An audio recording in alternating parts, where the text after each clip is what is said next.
the whole data set as epoch. Okay, so the frames refers to the data points I have. Okay, and now I have events, because this is a length keeping data set, so we have 3 critical events: deviation set, response of deviation set, response on set, and response of set. Okay, and the sample rate for this data set is 500, and our epoch starts from 0 seconds to 60,000 seconds. Okay, and there's no reference because I did not assign a reference for this data set. And channel location, no, but we have label only. So please click here, edit. Okay, and then click channel locations.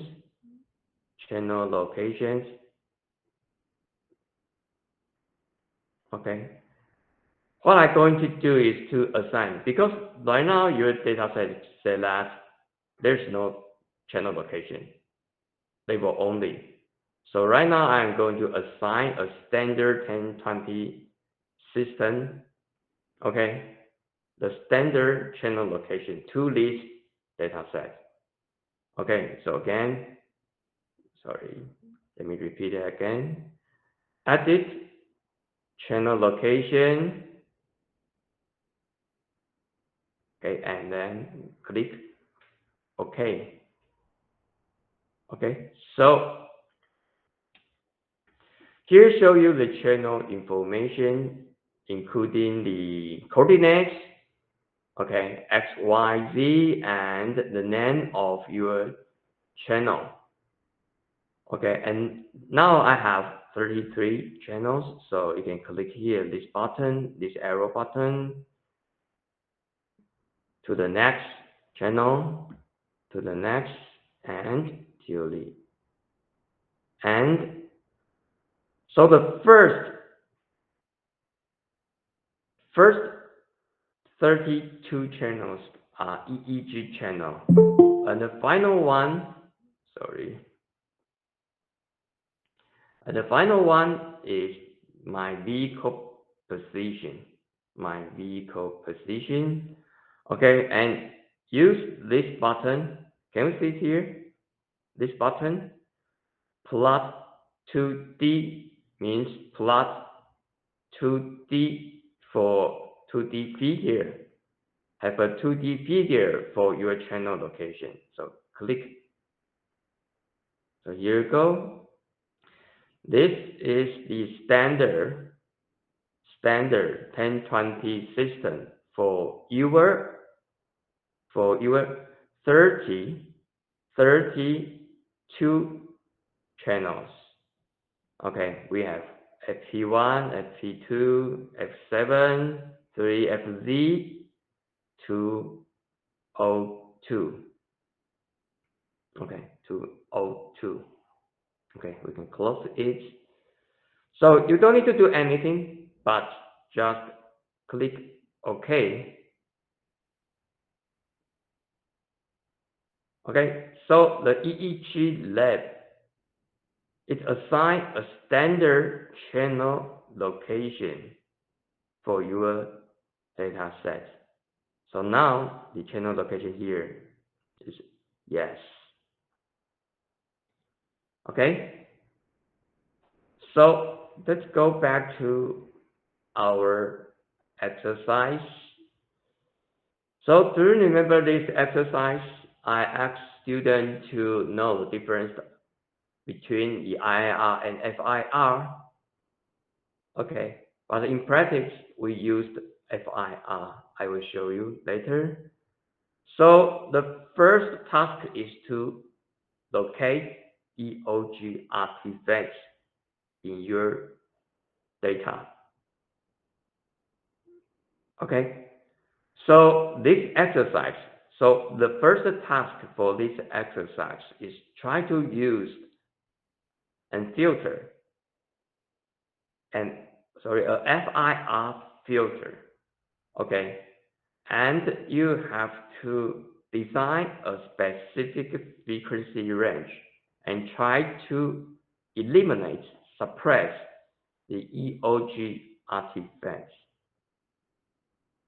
Okay, and then apply a FFT to compare the power spectrum of raw data and filtering data.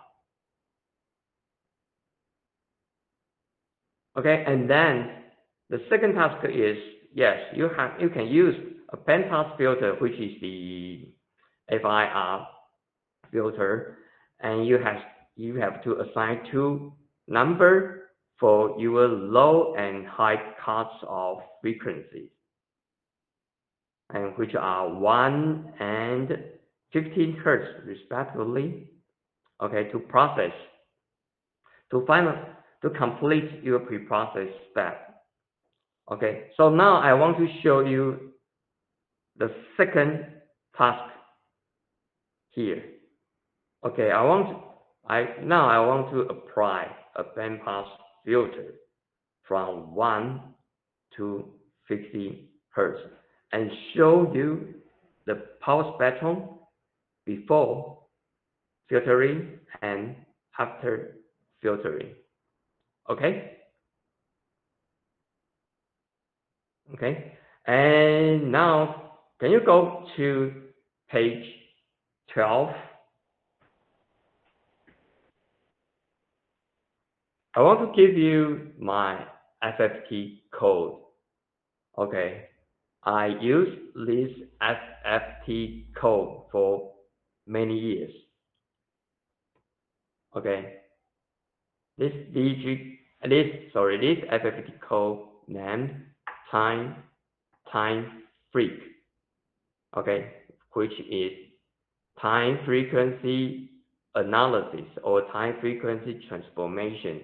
Okay, can convert your time series data from a time domain into a frequency domain. Okay, and this is 2004. It's quite old. Actually, I used this since 2014, I guess, not from 2004. Okay, so here is the very simple MATLAB script. Okay, the function is, yes, time frequency 2004. Okay, here's the link. You can download this code. If you find this code is quite useful, okay, you can download it and use it. And here is a sample, show you how to do this time frequency transformation. Okay, and the first input is your EEG data. You can select one of your EEG channel. Okay, select one of EEG channel. Okay, for here, this is the 5th EEG channel for this case. And the second input is EEG as rates, refers to EEG sampling rates. Okay, and there are some options. You can change it, but if you want to, actually, for time frequency analysis, there are two commonly used transformation. One is FFT and the other is wavelength. But I prefer to use FFT. So if you want to use FFT, you should enter 0 here. If you want to use wavelength, okay, enter 1.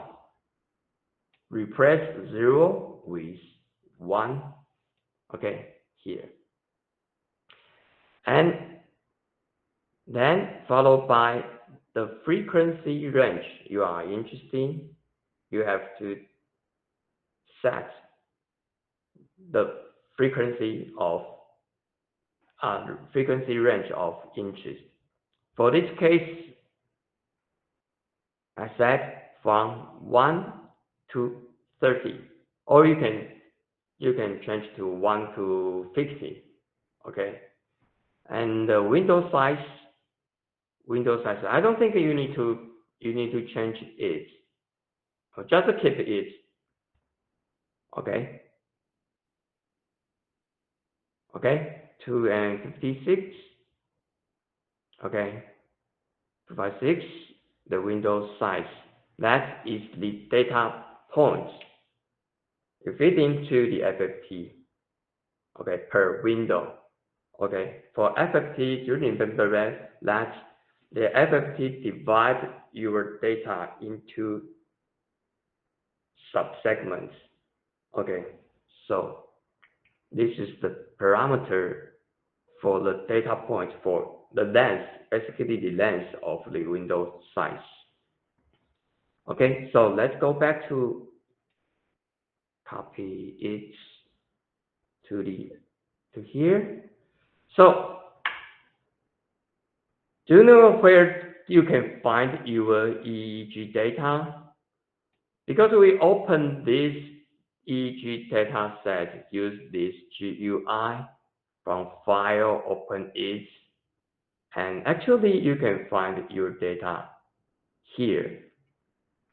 There is a variable called EEG in MATLAB workspace. Okay, click it. Okay, you can find all the information for your data set. Okay, for example, the name of your data set, the file name, the file path, and the number of channel trials. Okay, now here the trials equals to epoch. Okay, because we do not epoch, I mean divided your EEG data into segments. So now the trial is 1. Okay, and PNTS, which is points. Okay, and sample rates, X minima, the start time and the end time, and the times. Okay, times for each data points. Okay, so the length for the data point. So the length of your times equals to your data points. Okay, and here, this is the EEG data stored here. EEG.data. Okay, so it's too large, cannot display it, so it's fine. So here show you the dimension 33 and also large. Okay, this data set is an hour-long data set. Okay, it's quite huge. Okay, and the channel location, because I just assign a standard channel location to this data set, so you can click it. So you can find the label and the location. Okay, and the next one is our vehicle position. Okay, so keep it empty. Okay, so now I want to convert. I can close it. Okay, so now I want to convert my EEG data from a time domain into a frequency domain. Then, okay, this is our FFT code. I just copy from my slide, but you have to fix it. Quotation mark. Okay, Okay, what else? Okay, change it to the next line. Okay, so here is my FFT code, and now, okay, let me decide which EEG channel I want to convert. I convert about the first one, which is FP1. Okay, if you want to convert the first EEG channel, then you have to type 1 here. Okay, and this, do you see this one? What is this? This is the transport. Okay, transport. Okay, so let me show you the results.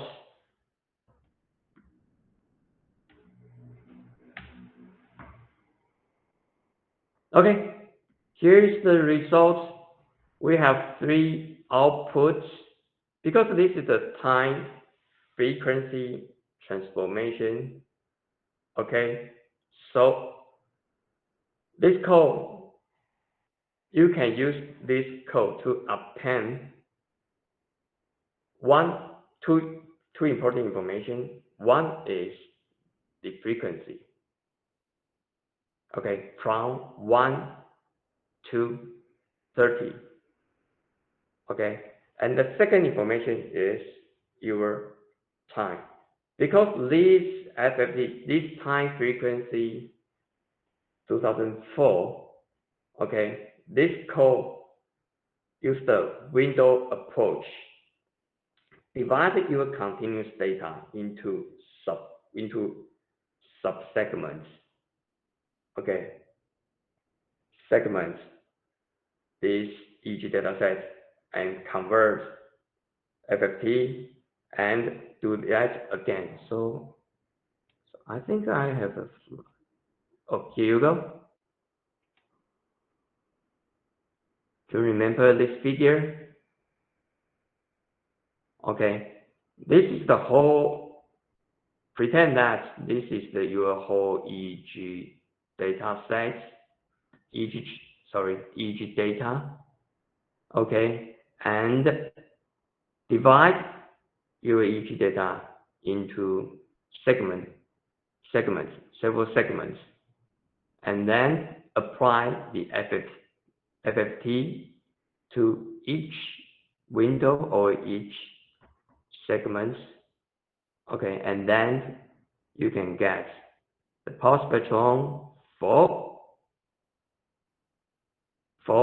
these data time points, and the second FFT for the second time points, and so on.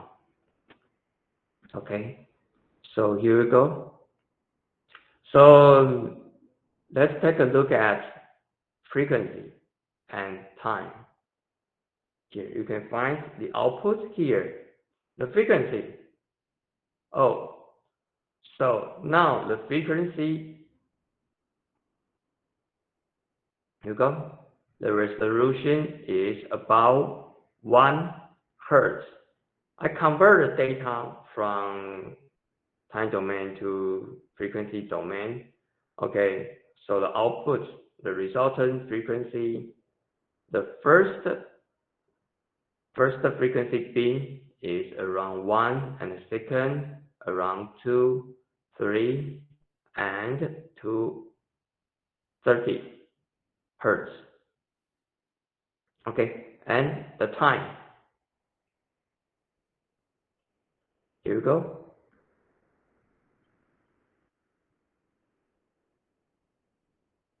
The time.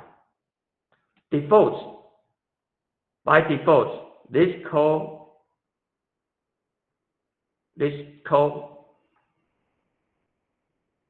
I mean, by default, the length of the data points, I mean the time points, would be 200. So, which means this FFT, this time frequency 2004, divide my EEG data into 200 segments. Okay, and for each segment, it applies the FFT to each window. Okay, so now I have time, the information for the time and the information for the frequency. And the most important output is PB. You can use different name, okay? You can use different name.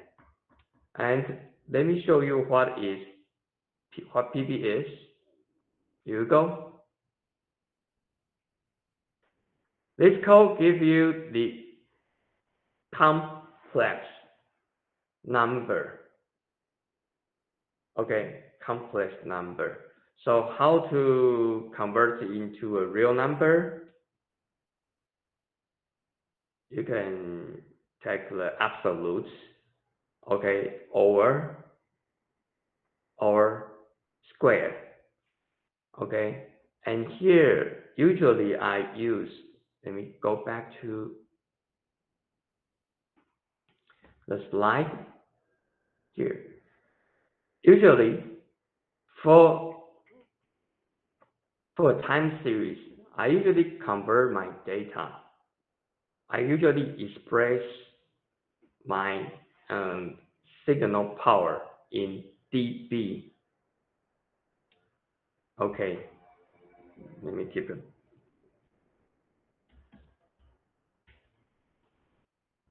Isabel. Okay, so here show you how to convert the complex number into a dB. So here you go.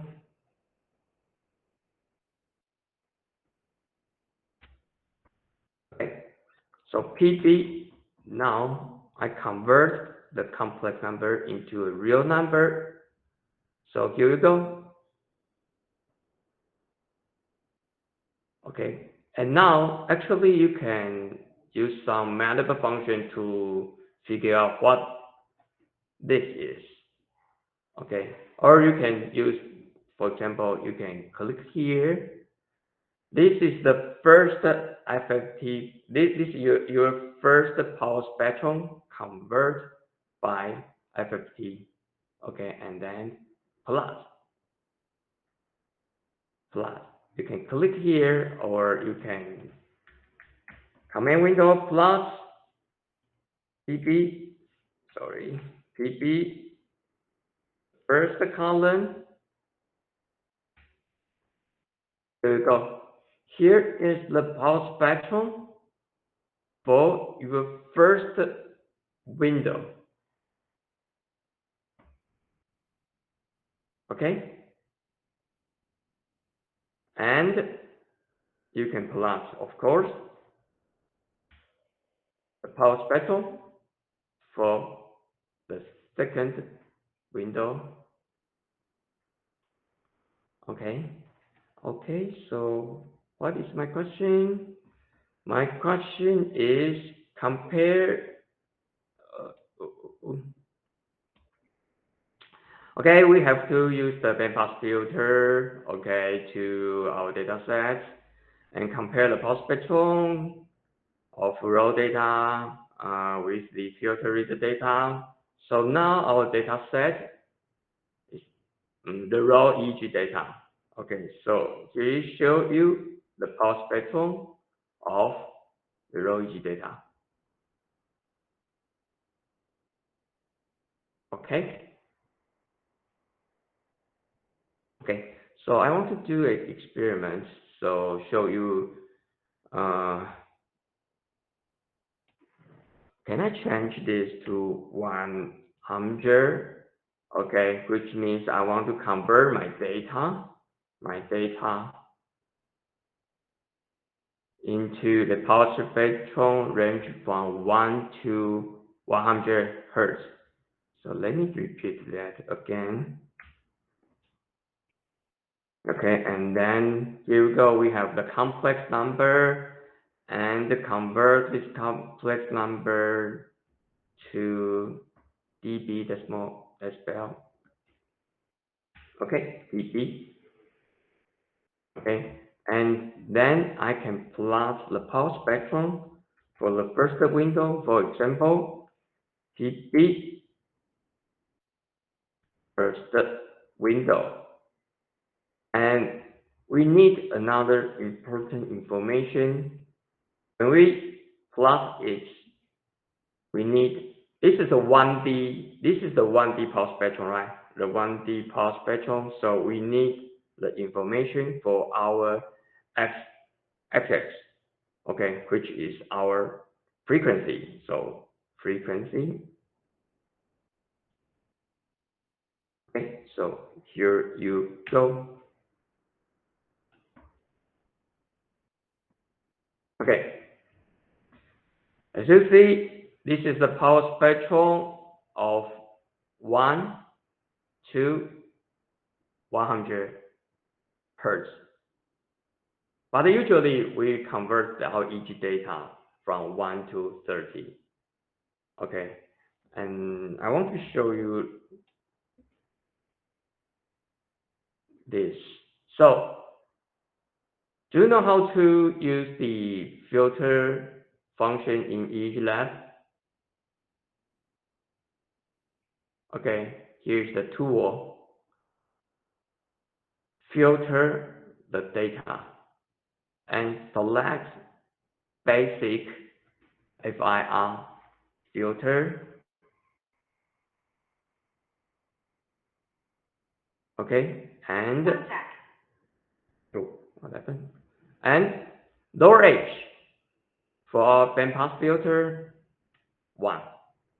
Higher H for our bandpass filter, we select about 30.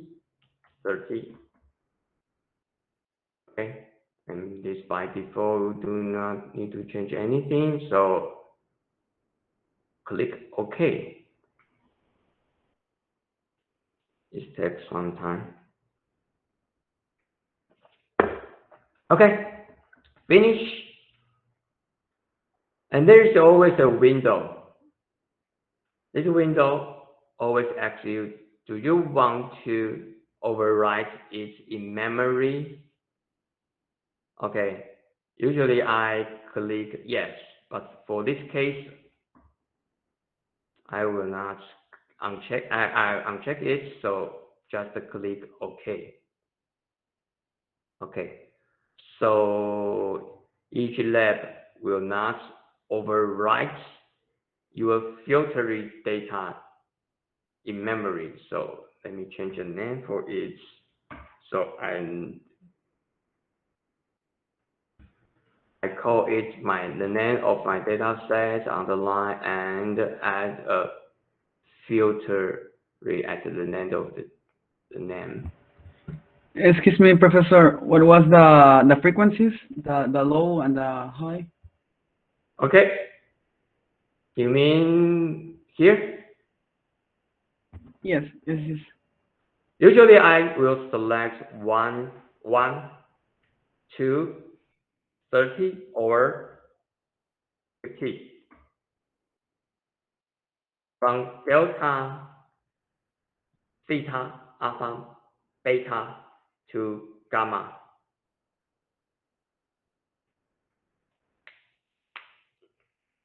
Okay, so you can select, you can enter 30 or 50. Okay, anyway, you can select 50. Okay, okay. Okay, so, let me do that again. Filter from 1 to 50. Okay.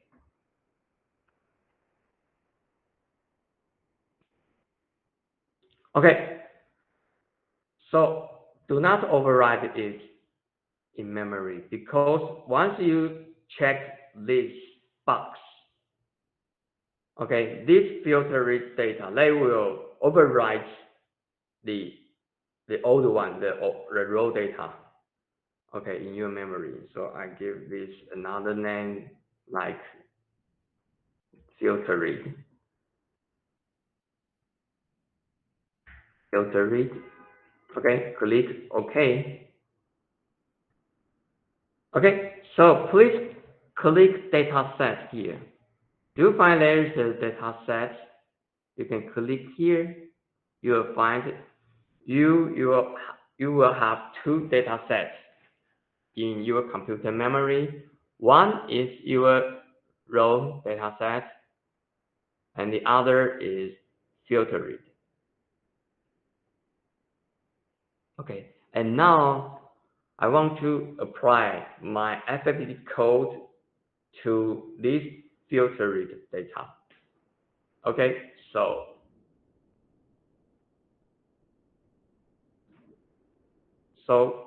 click. If you want to process your filter read data in your memory, sorry, okay, you can find that. How to show you the difference? Okay, so please look at this, the name, the set name here. Once I click our raw data set, then see the variable in your workspace change to the original one. So if you want to process your filter data, click here. Okay, and then your data set jumped to the filter data. Okay, and now I want to process our filter data. So yes, please make sure that you select the correct data set, the target data set. Okay, so we can apply that again. Well, I forgot to change the name of it anyway. Okay, so finish. So I want to plot. This is our original pulse spectrum for our first window. Okay, so you can type hold on. Okay, and plus this pulse spectrum, the first window again. Here you go. Hold on. Use hold on. You can plot two figure together on a single figure. Okay, single picture. So as you see, the blue one is the pulse spectrum of our raw EEG data, and the red trace is the pulse spectrum of filter data. So because we apply a bandpass filter from 1 to 50 Hertz, okay, we set our bandpass filter with two cutoff frequencies from 1 to 50 Hertz. So did you find anything interesting? The x-axis is the frequency bins. The y-axis is the power expressed in dB. Okay, so because we have applied this bandpass filter, so you can see that the power of the frequency range from, I think it range from around 50 to 100. It's quite low. Okay, so here we go. This is the answer. I think this is the answer for this exercise for this exercise. Okay. Any problem?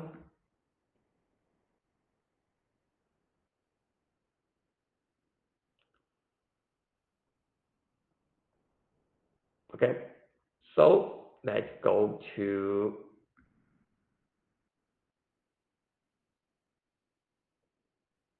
the ASR. The ASR.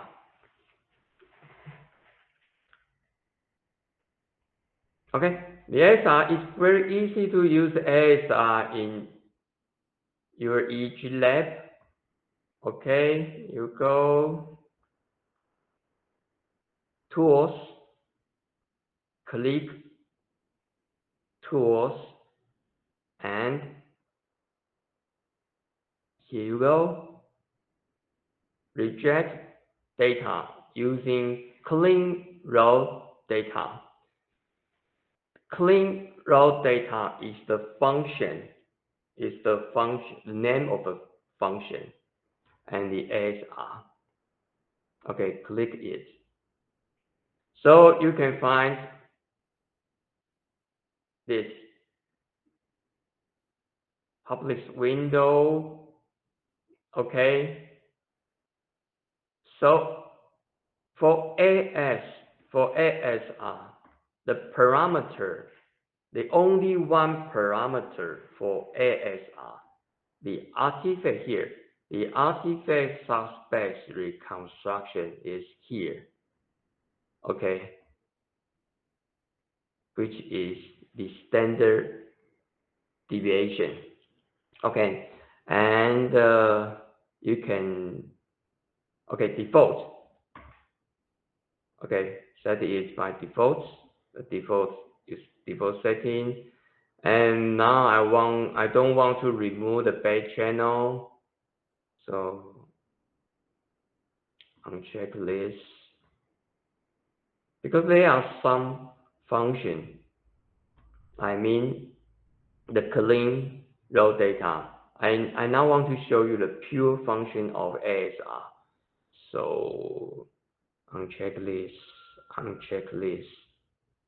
Okay, and uncheck this because this is a threshold. Once your data set exceeds is larger than your threshold, then the ASR will remove it. But now I don't want to remove it. So instead, the ASR can correct it. Okay, like they use back projection. Okay, so click OK.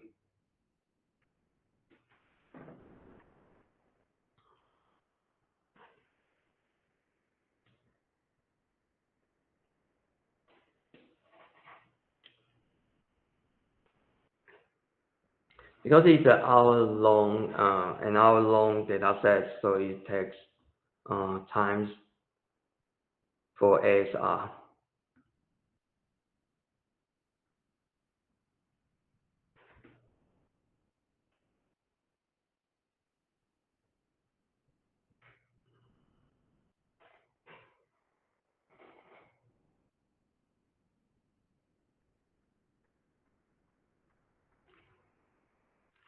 Oh, mm.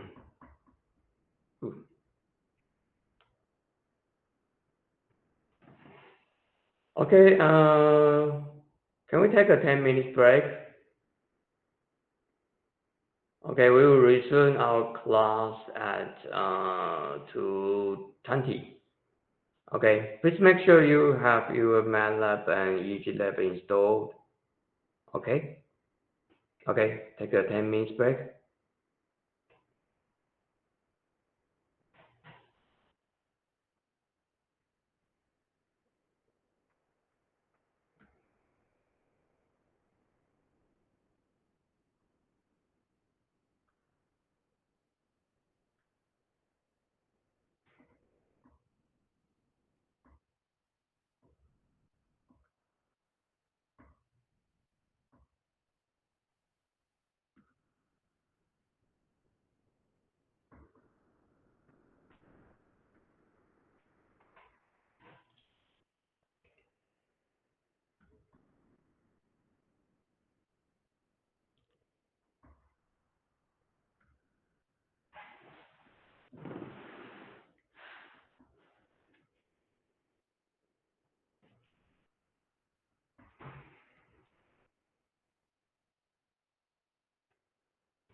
Okay, let's resume our tutorial for EEGlab. So this exercise I ask students to implement ASR or other artifact removal method you like. Okay, for this case, you can implement ASR and compare the data before and after processing with ASR. Okay, so you go.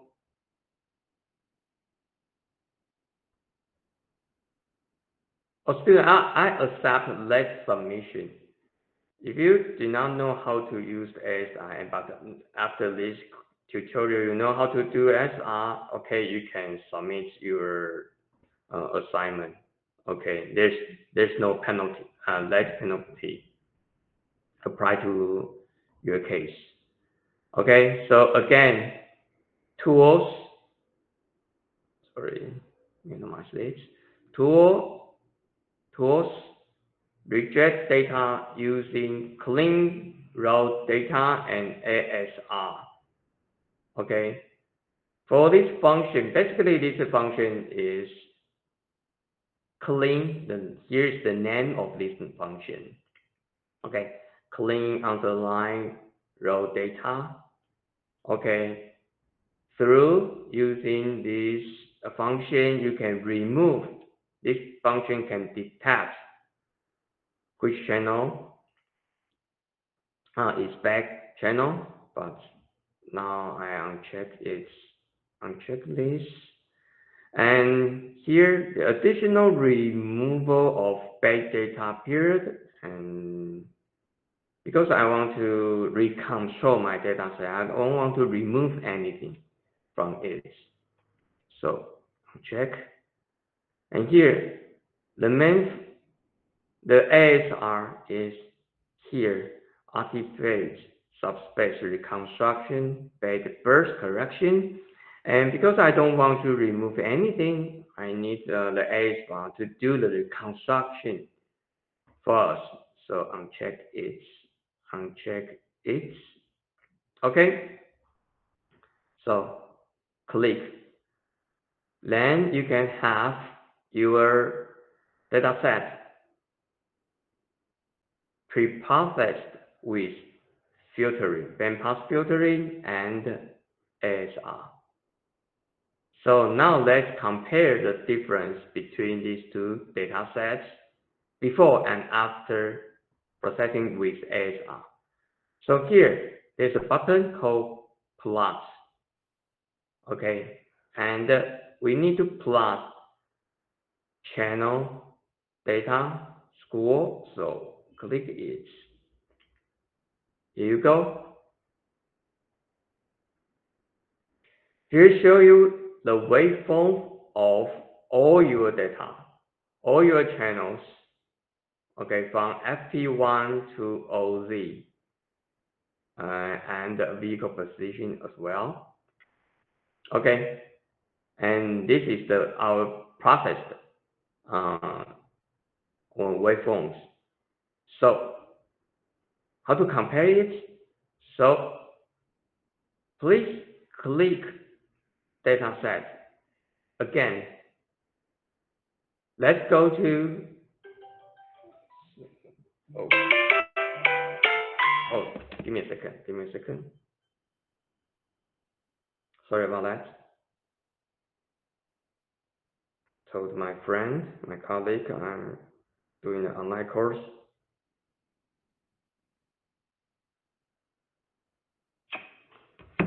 Okay, so click here. Go to our filtered data and repeat plot channel data again. Okay. Okay. Here you go. So the figure, the left hand side is the data set processed with bandpass filter. I mean low pass and high pass bandpass filters. Okay, so as you see, you can find several eye blinking artifacts here, here, here. Okay, and once you apply the ASR to this filtered data set, okay, the right hand side, you can very easily to find the difference between these two figures. Here you can detect several 1, 2, 3, 4, 5, 6, 7, 8. There are 8 EOG eye blinking artifacts. And from this dataset processed with ASR, okay, probably only one artifact, I mean the EOG eye blinking artifact left here. Okay, for the first 5 seconds. So let's go to the next, next, next. From how about this? The next 5 second window. Okay, from 9 to maybe 14, from 9 to 14. Okay, so you can find the difference. Hyperlinking here, hyperlinking here, hyperlinking here, here. And do you know what is this? You see here, you can find our EEG potential goes down and goes up. This is artifact as well, but this is eye movements, and this is this triangle shape is a eye blinking, and this rectangle shape is eye movement artifacts. So you can see here, it's difficult to find the eye movement artifact here after we apply the ASR to these data sets. Okay. Oh, you go. Okay. There are still some eye movements here. So how to deal with it?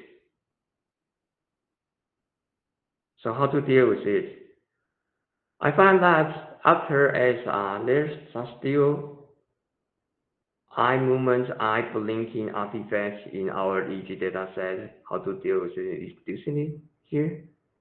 It's eye movements, artifacts, eye movements, artifacts. Okay.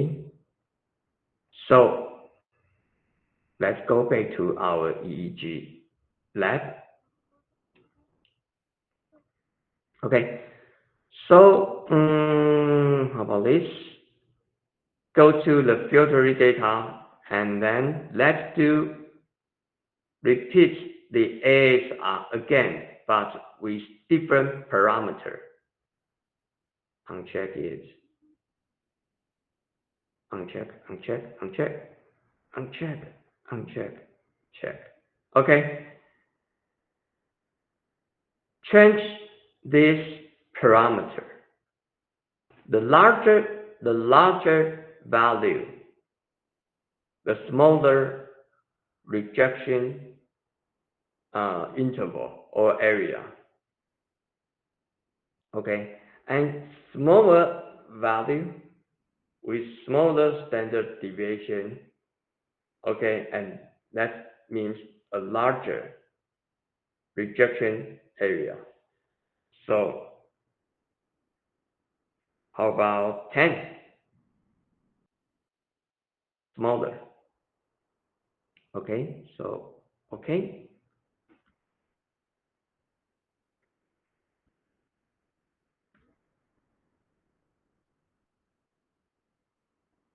Yeah, this take a while.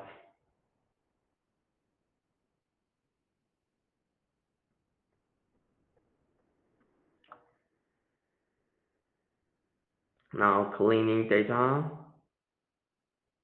many blocks.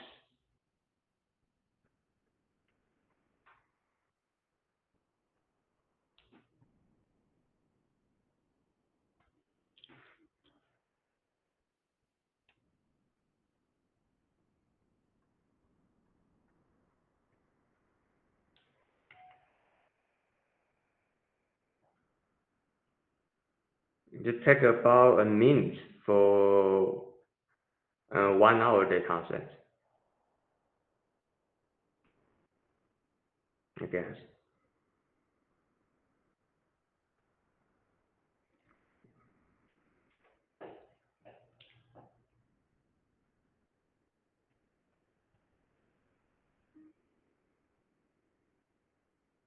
Hmm.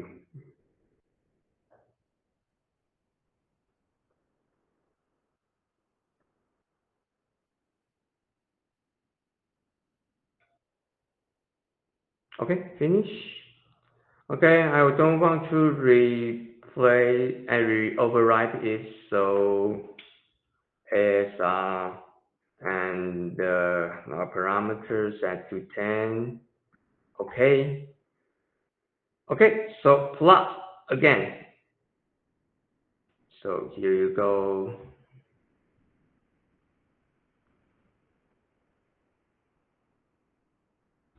Here you go. Okay. Here. Can you read this the name? The filter read and the filter read and followed by ASR and with default parameter which is 12. So let's go back to the first 5 seconds. First 5 second window to compare the difference among them. Okay, the first five. Okay, here you go. As you see, because we set a smaller value for our standard deviation and we make our rejection area larger. Okay, so as you see here, the filter data we found there are several eye related artifacts. By the default value, we found that only one blinking related artifact, and we set the parameter to 10. As you see, it's not easy to find an eye related artifact here. Okay. Most of the eye related artifacts are removed from our data set. Okay. Okay. That's it. So I encourage the student to use ASR or use other pre-process tool and you can use other artifact removal methods. You can find in MME if you prefer to use the Python, or you can try ASR if you prefer the MATLAB. I encourage the student to apply it to your data set. Okay, they will do some artifacts to remove some artifacts from your data set and very easily. Okay, and then you can use this data set, process the data set to your machine learning or some deep learning model. Okay, and you can compare the performance I mean, compare the performance before ASR or after ASR to find out if ASR can enhance your design performance. Okay, so student may ask a question: how to set a good parameter for ASR? Can I select one? Of course, but which means you have a very large rejection area. Okay, once your data set, I mean the amplitude of your EEG potential larger than one standard deviation, then the ASR will consider it as the artifact. Okay, so usually we will set this from paper. The recommend the value is from 10 to 12, 10 to 12. Okay, you can select, choose 10, 50, or 20. Okay. Okay. So this is our exercise for, I forgot the week number. Anyway, I just show you how to implement ASR and compare the data before and after process with ASR. Okay. Can I use EEGlab without the GUI? Of course. Of course, I do have some script. Okay, for example,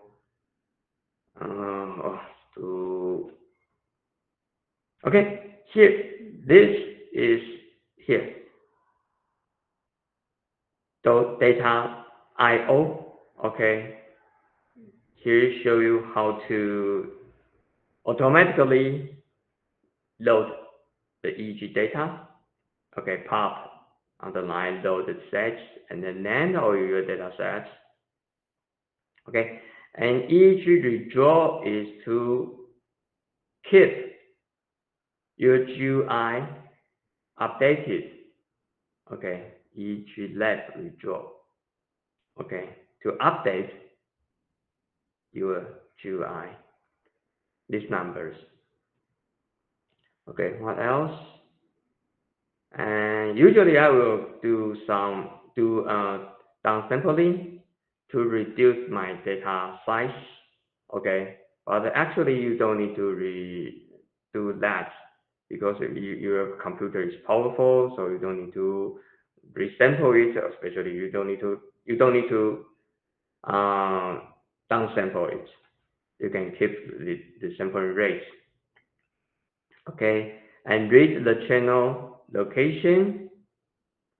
Okay, to assign some standard EEG location to your data set, and filters.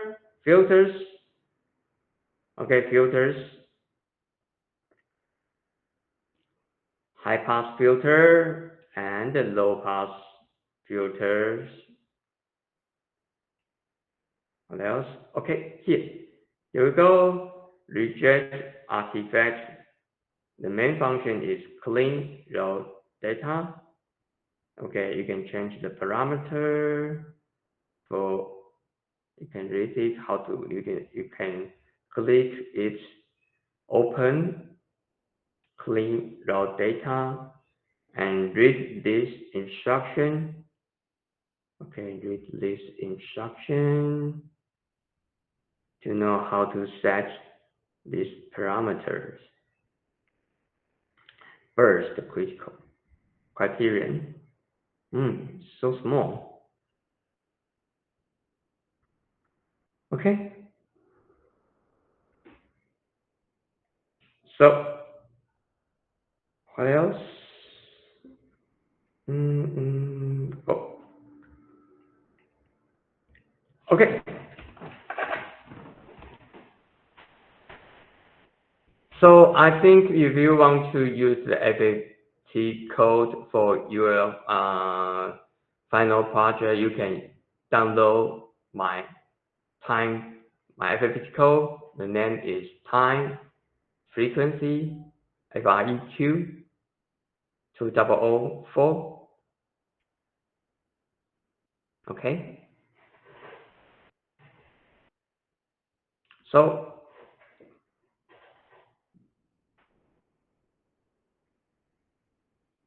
can we go to the next exercise? This exercise, do you remember this exercise? Okay, this exercise is ask students to conduct an ERS or ERD analysis. The ER means event related, and S is synchronized, and D is desynchronized. Okay, if I said that I found an alpha ERD in my EEG data, this suggests that once the event occurred, I found my alpha decreased, okay, in my data set. Okay, so I want to ask a student to conduct an ERD analysis to investigate the motor-related EEG spectrum power change. Okay, first step, load lane keeping data set. So yes, we have our lane keeping data set already. Okay, and then okay, and then it track all data segments. Okay, and this data segment should be time locked to okay, knowing.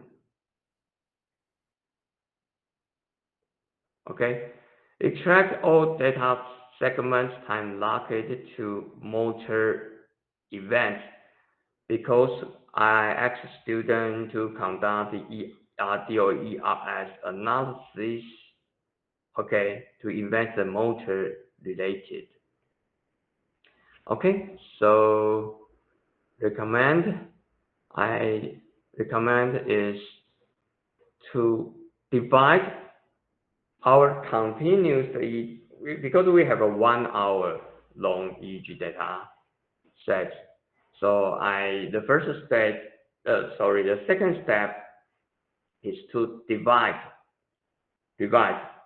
our data into many segments, different segments. Okay, and all these segments should be time locked to a motor event. Okay, and 1 second before, 5 seconds before, after the event. And now I change my event from deviation onset to, response onset to deviation onset. Okay. Do you know how to do this? Because it's a 1 hour long EEG data set. So there are many portions we are not interested in. So this epoch extraction is to segment your data, or to find out where is, the EEG data set of interest, the time window of interest.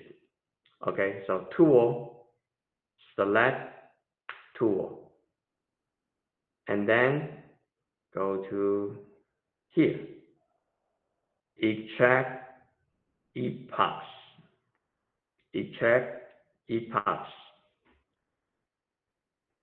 Click here. Okay. So now I ask you to time lock to a certain event, And now I want to show you a different event. I want my data set time lock to deviation on set. So 251 to the left direction and 252 for the left deviation. Okay. And the epoch limits 1 second before to 5 seconds after. 1 second before to 5 seconds after. So now the name is filtered SR with 10 and epoch. Okay, click OK. Okay, okay, and you'll see this window. To ask you, are you going to remove the baseline? Of course, I want to remove my baseline, so okay. And override it.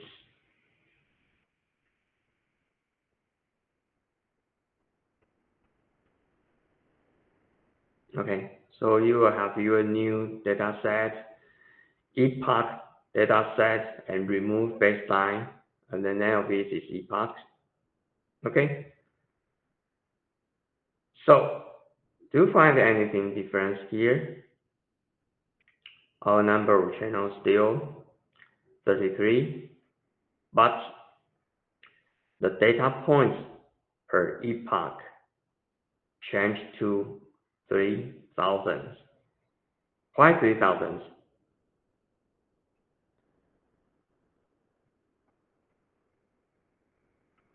Because now the epoch start seconds. yes 6 seconds, and we have the data set and the sample rate is 5 hertz, 500 hertz. Okay, so the frame or the data points per epoch is 3,000 points. And now we have around 700 epochs. Okay, so let's go to here. Can you click leave available EEG, name EEG in your workspace? Click. Okay. Okay. Number of channels still 33. Child now change from 1 to 683 data points per epoch. X star from -1 to 5. Okay, and the time. Okay, this is the time for your epoch. So it's from 1,000 milliseconds before the event and to 5,000 milliseconds after the events. Okay, and your data, the dimension of your data change from 2D to 3D. Okay, so let me show you. So let's select our original data set. This is our original data set. Select it. This is our original dimension. Okay, number of channel and your data points. Okay, but now we finished complete check epoch. So select our epoch data. You find that this is a 3D 3D data structure. The first dimension, number of channel, and the second dimension, times, and the third is epoch index. From the first one epoch to the last one. Okay, so plot. When you plot it, we can plot it. Okay. Oh, so let me change my scale. Change my scale here. So here you go. This is our first epoch. Okay, from 1,000 milliseconds before to 5,000 milliseconds after the event. Which event? 252 or 251. Okay, so here you go. This is my first epoch, my second epoch, my third epoch. Okay, it's my epoch data set. Okay, so we have finished the step 2. Okay, and then I ask the student to estimate the time varying power spectrum change. Okay, so then apply the FFT to each segment and convert that into power. Okay, so let me show you how to do that.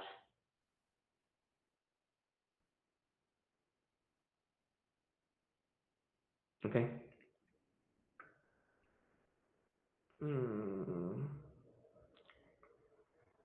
Here we go. Yes, use this FFT again. So now we have to select some motor related events. So a motor related channel. So let me plot the channel location. So if you are going to conduct some, you want to design some motor related BCI, probably you will select C3 or C4 as your target channel. Okay, C3. So 1, 2, 3, C3. Okay, the index is 14.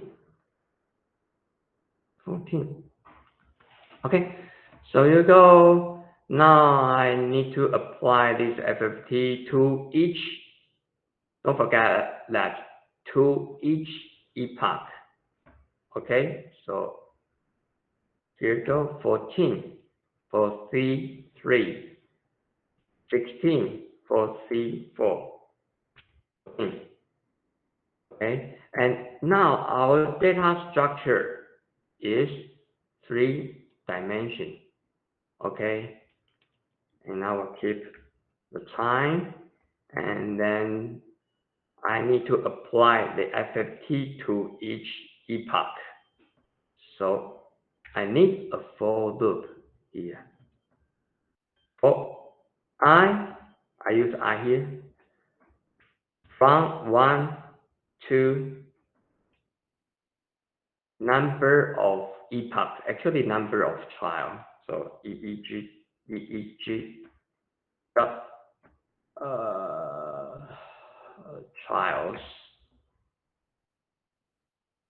Okay, and because so this the first 2 lines here, okay, I can convert our EEG segments, okay, into the power spectrum.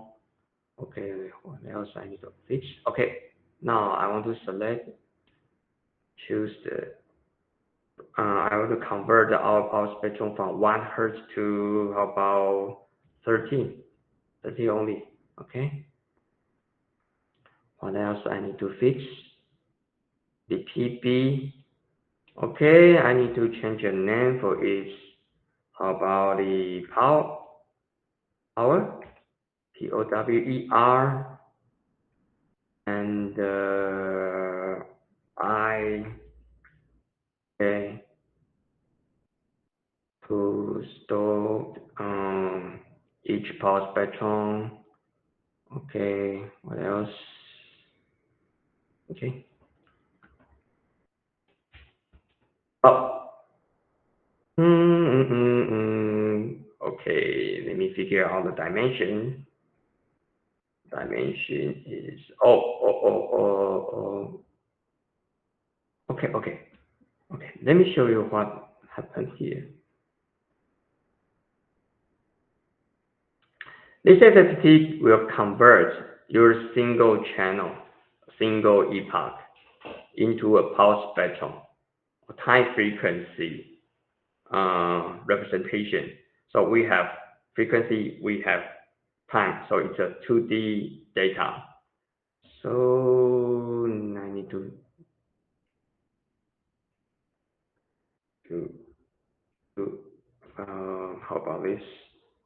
Frequency, the time, and the epoch. Yes, it works. Okay, finish. So I can find I can find the time frequency. Here you go. The time, the second dimension, frequency representation for all epochs. And now I have around 700 epochs. Okay. So let me show you the power spectrum for each epoch. So do you know how to plot it? I prefer to use image SC. This is a math function to plot 2D figure. So let me show you. So I want to plot the first epoch, the power spectrum of first epoch. So here you go. Okay, here's the result of the power spectrum. Okay, for the first epoch, including the frequency and the time. Okay, so I need to input several information for this image, times and frequency, the x-axis and y-axis. Okay, here you go.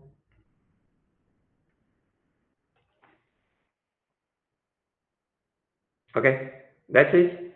So let me fix it. Because I check my epoch 1 second before to 5 seconds after our deviation on set. So actually we have to insert maybe this minus. Here we go. Okay. Here's the frequency. Here's the time.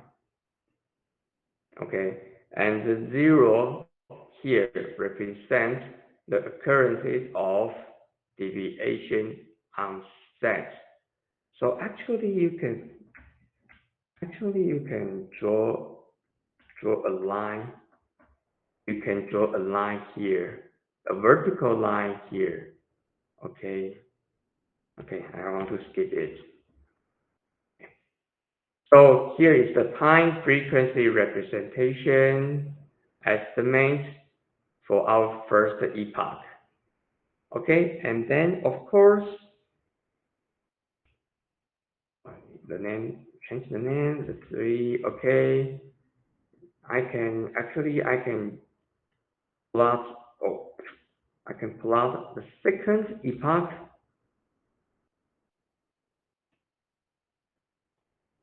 This is the first epoch, the second epoch. Okay, and go to the slide. Okay, so here you go.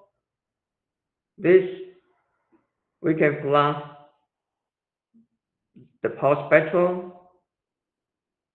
including, I actually call it the time varying pulse spectrum because we have the time, we have the frequency or time varying pulse spectrum or time frequency representation of the signal. Okay, for the first epoch, for the second epoch, the third, okay, and since we have 6 and what,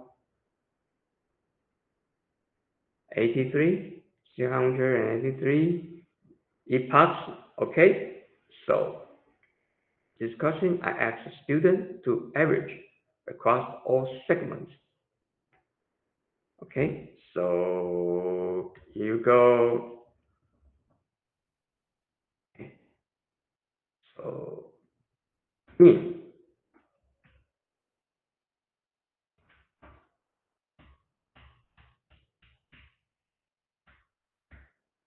first dimension.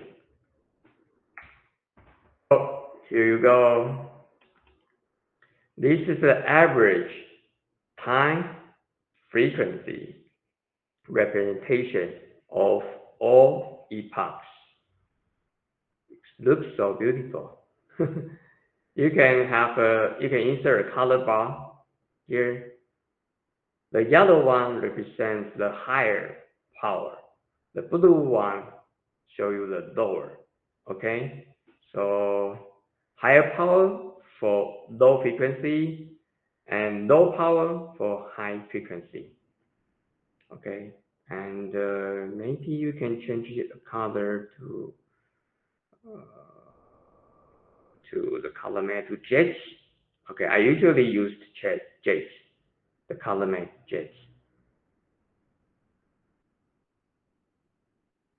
So here you go.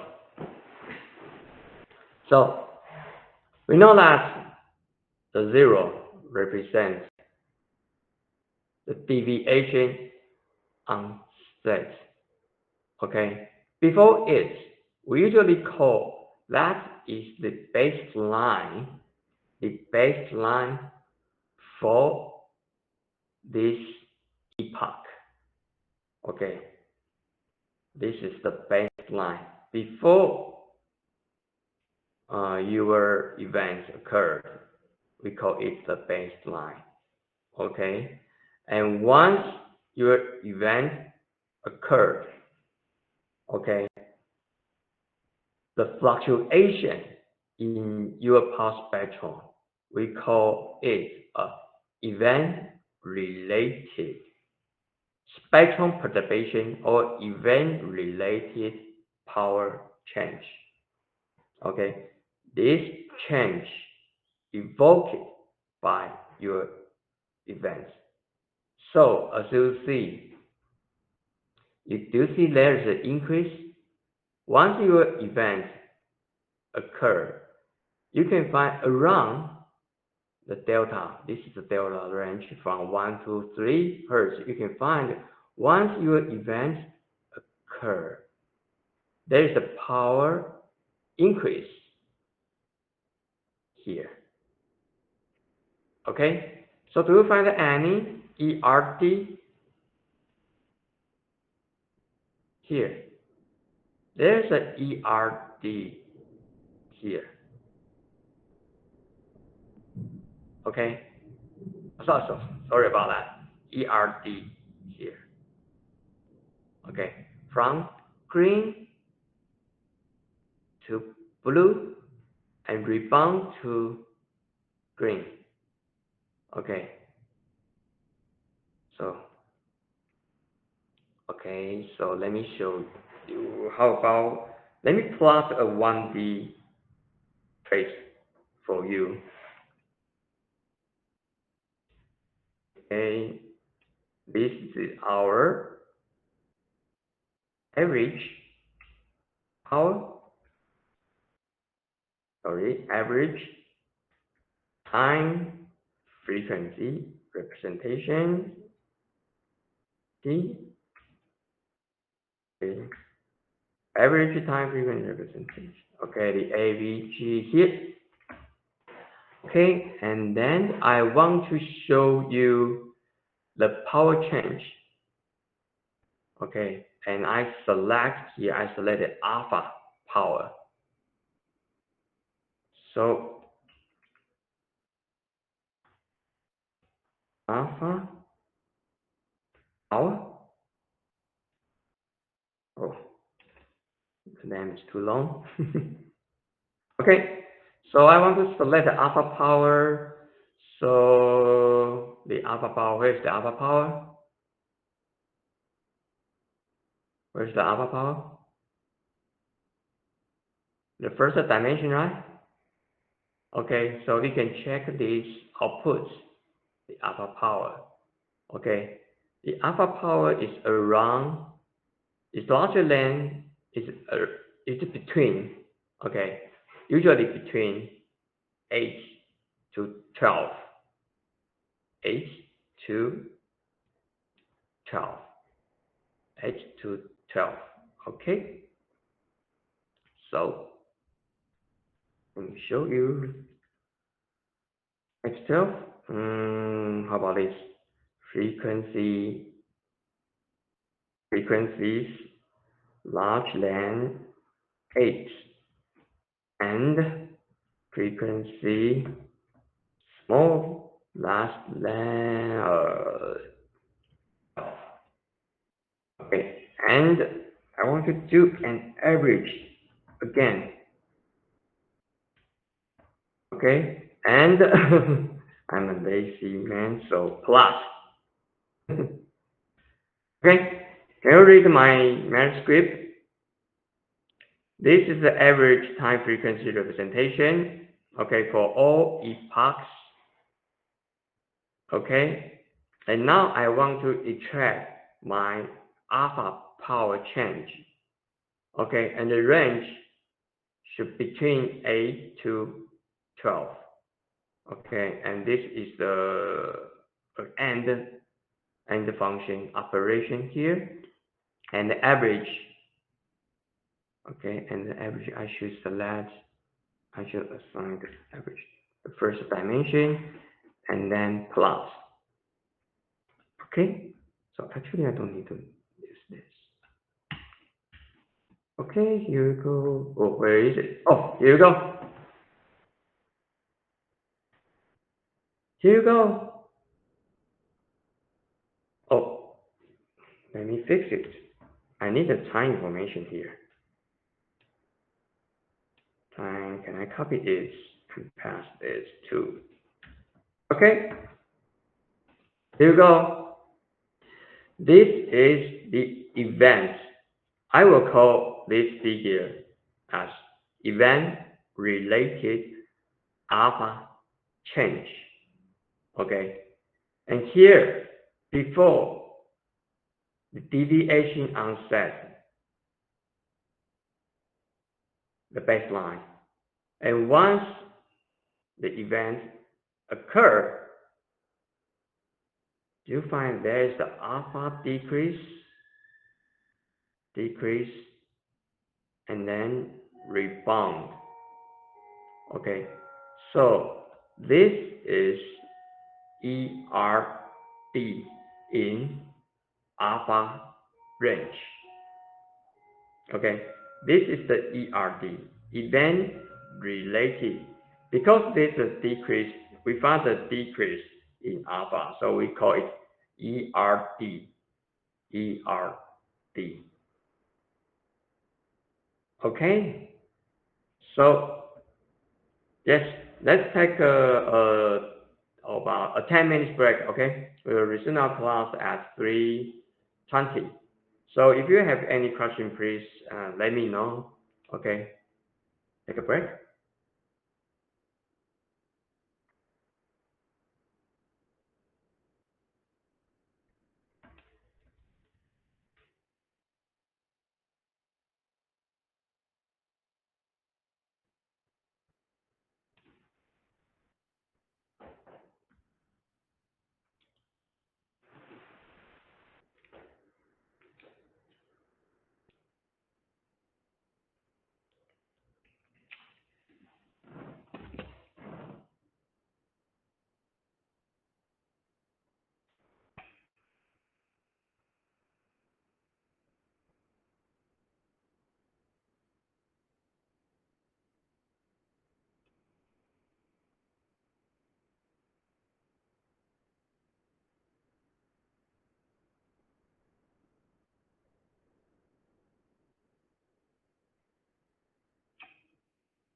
哦，好，可以，好。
喂，艾伦老师，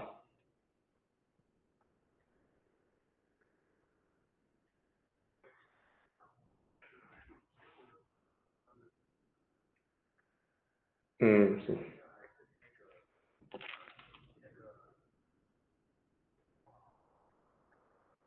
嗯，对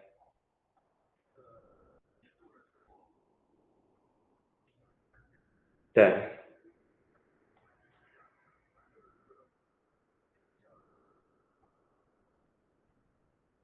对啊，可是我自己提不出来的原因就是，我觉得我都很独立在研究，可是却因为挂名然后被质疑，让我很受伤。就是然后包含我的主要的著作也是，我问玉婷啊，玉婷她的主要著作深等著作，她还有她的老师博士班老师，可是我觉得领域不同真的差蛮多的。曾玉婷啊，对啊，她提啊，对啊，她提了4A，对啊，对啊，所以我觉得我对有些人著作那些著作都很有信心啊，可是就他们却因为挂名的东西，嗯，对我知道，我非常知道这件事情啊，对啊，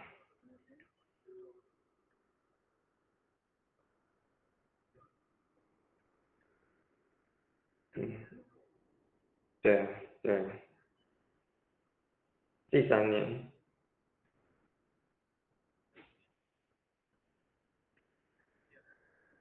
对，我们从2月开始，2月1号开始，其实严格讲是一次啊，因为第一次就会让你直接过，主要是去年年底的那一次，对，那2年报告都要被 review 嘛，都要交报告啊，对吧？嗯，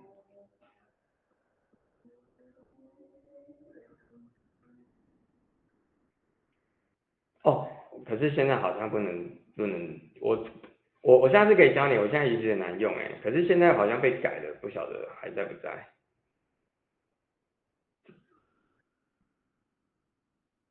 对对对，从那个人才，从那个什么两岸人才那个进去，然后就是你不是有个延揽吗？你记得吗？就是因为我看不准啊，因为我没有申请计划，所以我的计划都是在申请中的才看得到。就有一个延揽人才，然后你可以选择延揽科技人才嘛。你现在在电脑前面吗？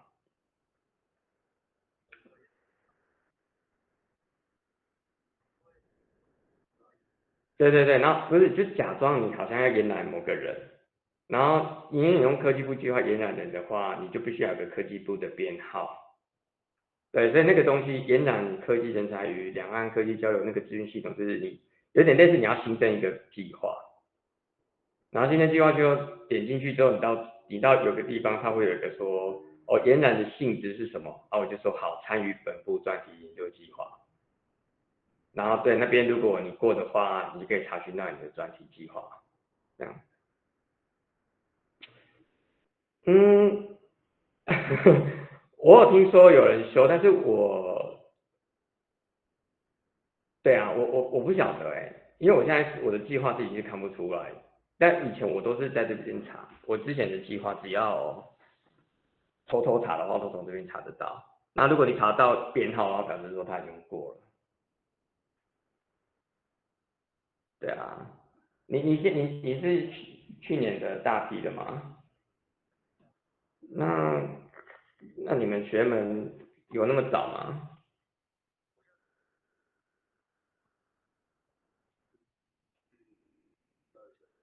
嗯。但是有时候大概5月到7月都有可能。我再去 PPT 上面帮你爬文一下，看已经出来了没？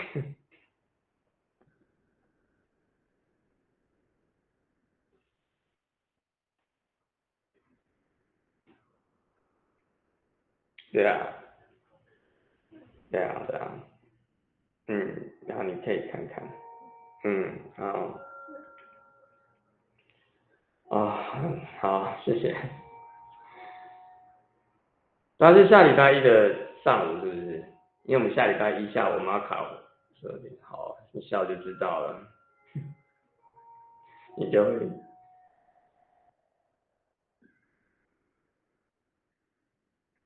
那月就会很难有一个关，是不是？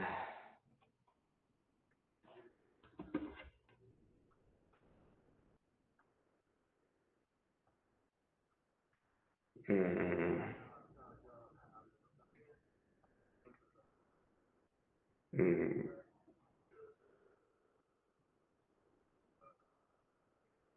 嗯，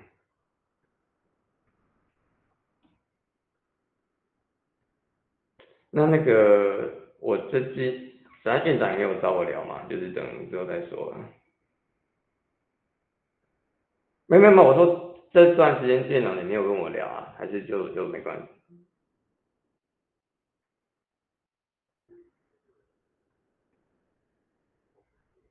哦，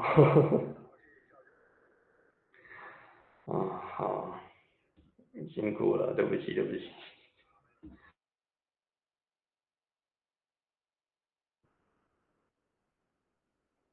嗯，好，好，好，拜拜。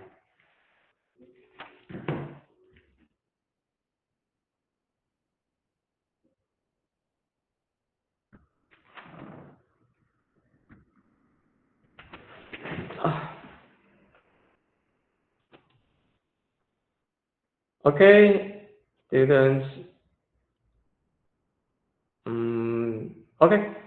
So I just show you how to get the alpha ERD for this lane keeping data set because this experiment involved with the motor activity. So that is very easy to find out this ERD in your data set, particularly for uh, the motor related electro, for example, the C3 or C4 channels.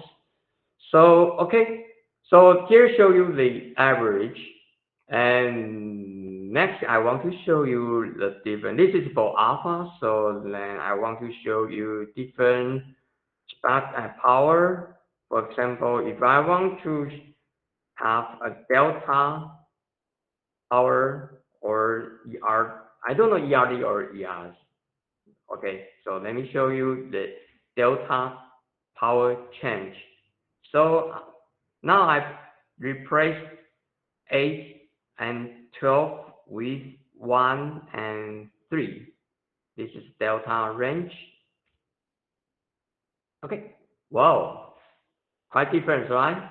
The blue one is the alpha ERD, but but for delta, you found there is a delta ERS. Okay, once you found that there's the card deviation event on set, okay, then the subject want to do some action in response to this uh, departure events. Okay, you find that their ERD, their delta power increase and then decrease. Okay, so how about the theta? I think theta is ERD.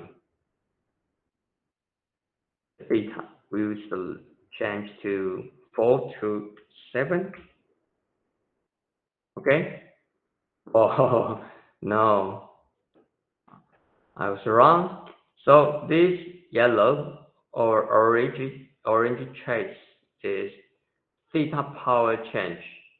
So you found that there's a slightly increased alpha, sorry, theta, and decrease, like the alpha change, the blue one. Okay? So very easy to find the ERD, ERS through the FFT. So this is the again, this is the average ERD or ERS. Okay, over across the different epoch. Okay, so and let me show you for this. Can I plot the ERD or ERS for each one of the epoch? Of course. So for I from 1 to the number of GIL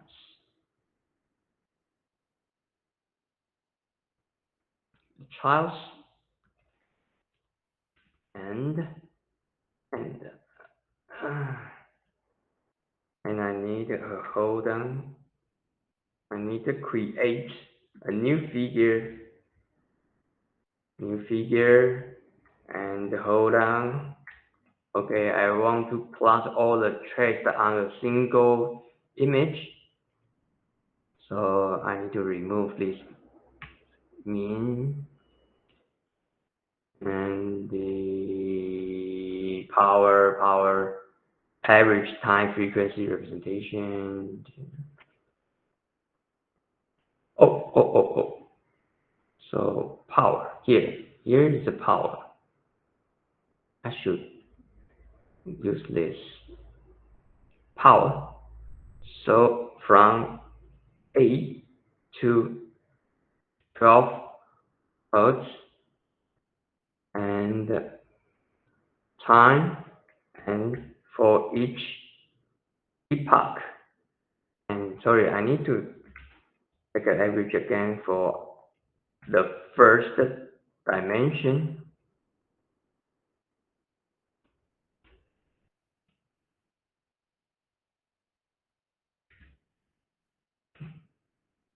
Oh, here you go. Wow.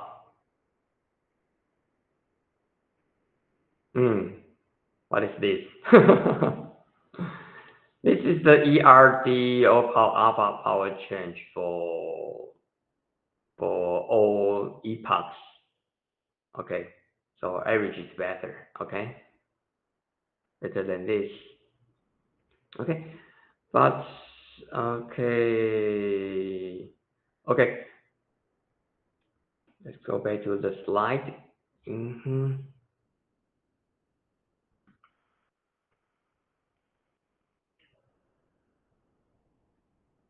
Oh, there is an exercise for you, but I will demonstrate this exercise. Okay, because we know that, for example, if this red patch represents the alpha power change for the group, if this red patch represents the alpha power change of this epoch. Okay, can we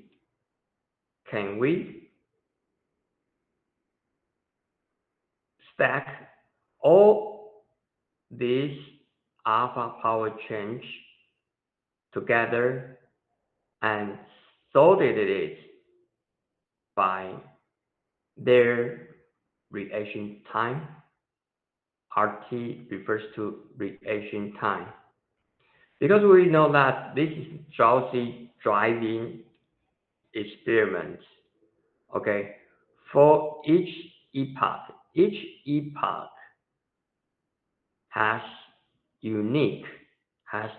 different reaction time in response to the deviation events.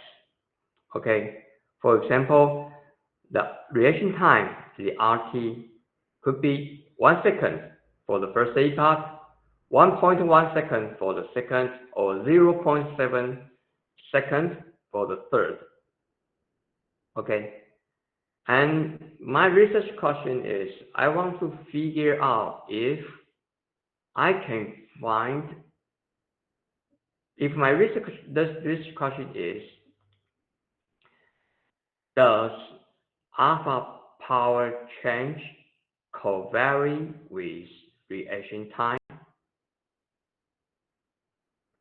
Okay, again, if my research question or my hypothesis is that the alpha power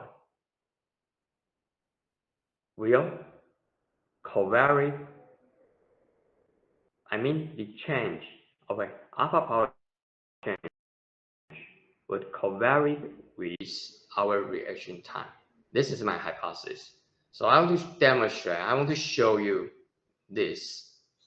Okay, now I have the power spectrum or time frequency representation for all epochs.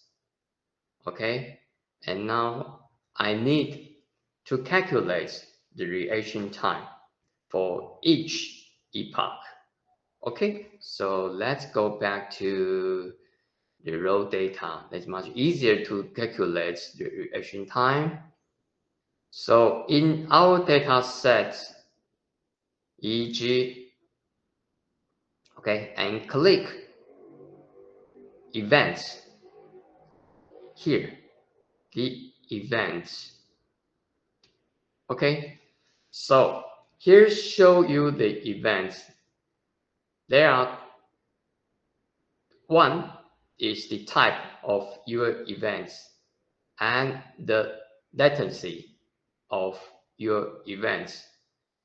So I want to define my reaction time is the time between deviation onset and response onset. Okay, this is my reaction time, the time between these two events. Okay, so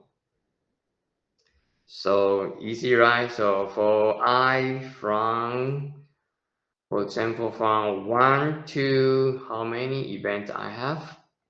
The length of EEG events.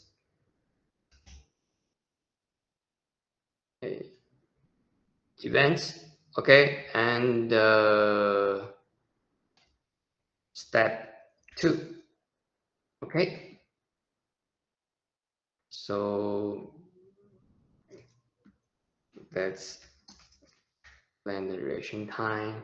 The reaction time is the, I don't know if you're familiar with the Marab language, but I know that you know how to program, right? So you know, I guess you probably know the MATLAB language. It's quite similar to, I think it's quite similar to Python. Okay, so now I want to calculate the reaction time for each epoch. So 3 events are 1 epoch.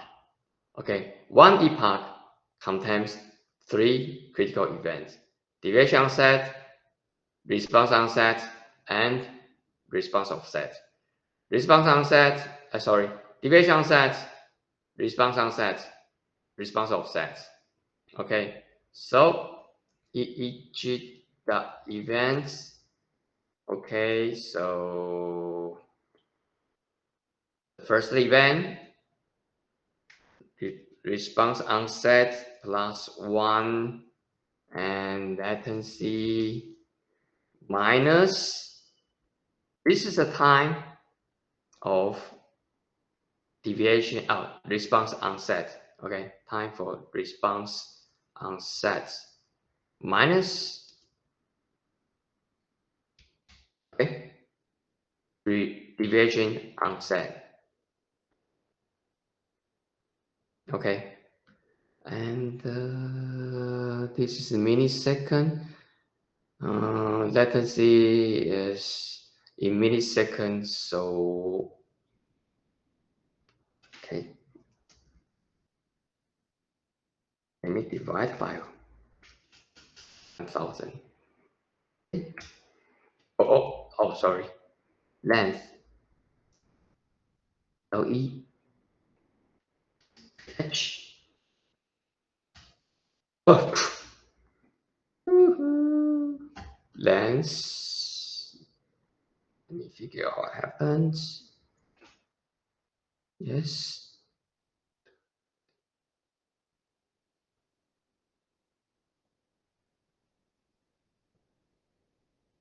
The reaction time. Reaction time, the RT from 1. Oh, sorry, this is not 1, from 2. Oh, 3. Yeah, it should be 3. 3. Okay. Oh, here you go. Sorry.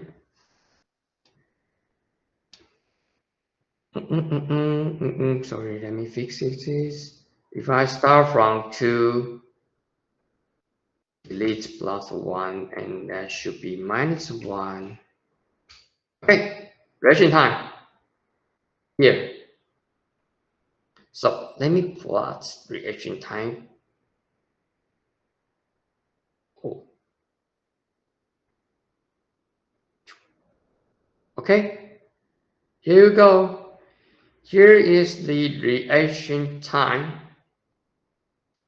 All the reaction times for all epochs. Okay, so you can find that short reaction time and long reaction time. Okay. Okay, so we have the power spectrum, we have the reaction time. So SRT refers to sorted RT. So let me do the sort for you RT. So SRT is the reaction time sorted from. Okay, very short reaction time to very long reaction time.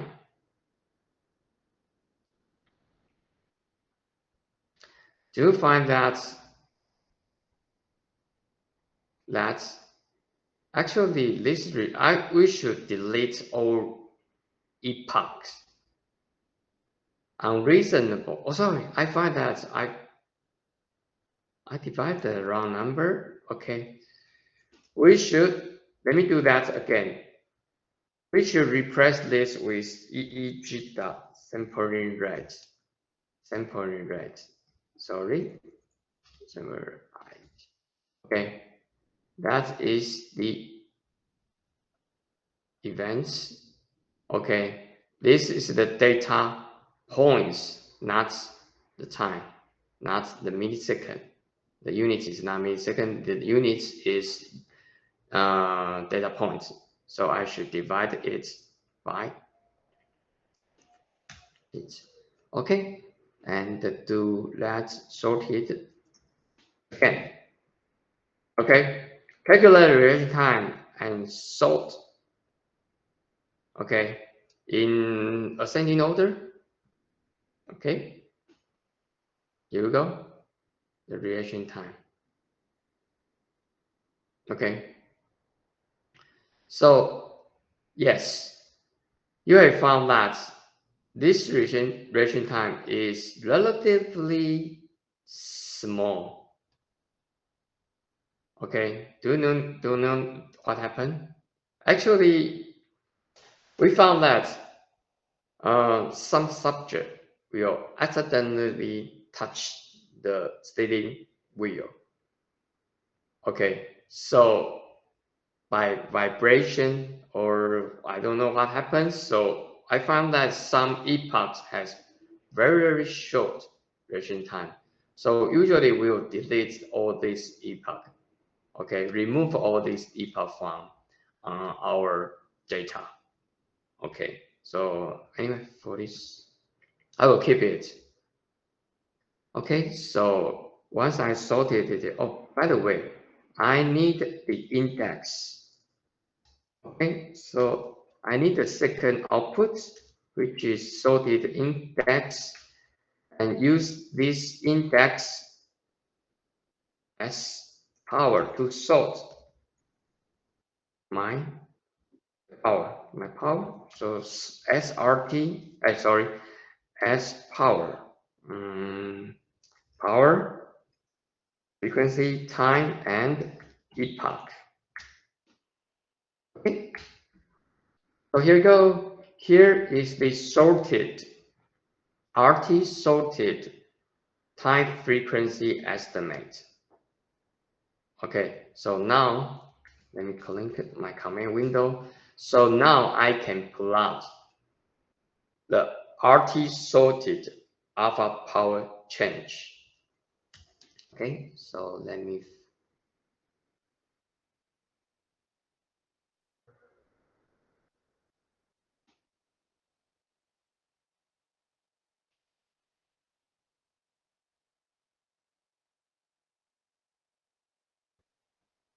Oh, sorry. S power. Okay, and alpha range and keep time.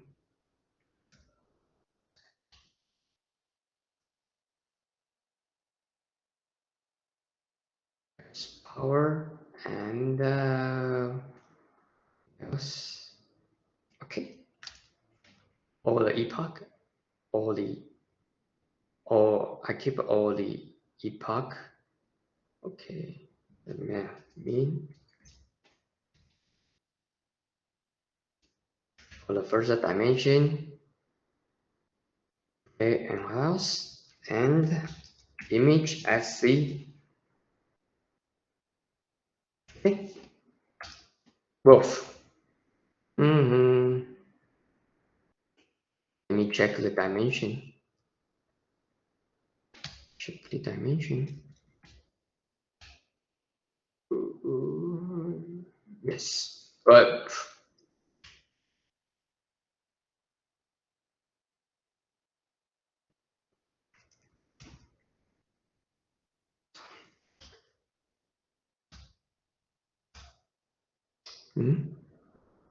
is it? Okay. Okay, sorry. Here you go. The answer is okay. I average. I use this function, the mean, okay, to take the average for the alpha power, okay, and result in this, the answer here. Still the 3 dimensions, so yes, I need a function called squeeze. Okay, to remove this redundant dimension. Okay. Actually, this data is a 2D, right? So this is a redundant dimension. Okay, squeeze. So here you go. So image SC.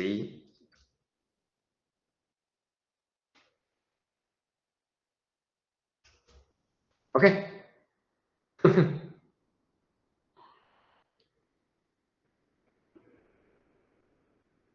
Okay, let me do export.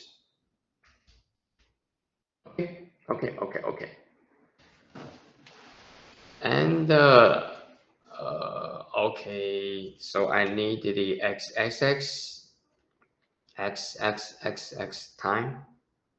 times. Let's see. Okay, so here you go. Here you go. This is the time RT sorted. RT, sorry, that is not RT sorted. I make a mistake. That is not frequency. Sorry, that should be epoch. So epoch from 1 to 683. Okay, sorry about that. So each horizontal array represents the alpha power change for each epoch.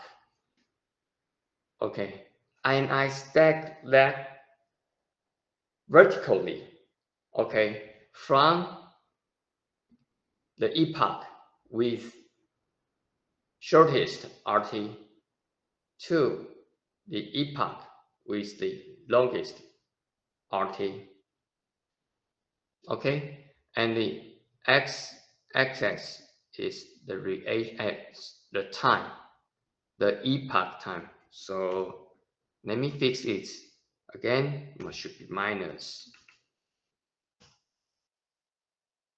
1000. Okay, so here you go. Here is the RT sorted alpha power change. Okay, this is the RT alpha power change. So did you find anything interesting? Do you find any? Okay, for example, here our participant, okay, should be in a learning state. Okay, their epoch is with, now the epoch is with the shortest RT, and here our participants should be in like the drowsiness state because their reaction time is long, right? So okay, let me fix it. So can I change it to our reaction time? So instead of the index of epoch, so I change it to our reaction time. So plus it again. So here you go. This is the RT, 1 second to 11 seconds. Okay. And this is our event-related alpha change. Okay. So usually I will apply, this figure actually is not good enough. Usually I will apply a convolution or some, usually I will say the moving average for this image. Okay, to smooth it, to get a smoother results. Okay, so wow, this code is too long. So how about the temp? Temp. Okay, and now I want to plot the temp, and now moving average, moving average. Okay, wrong directions.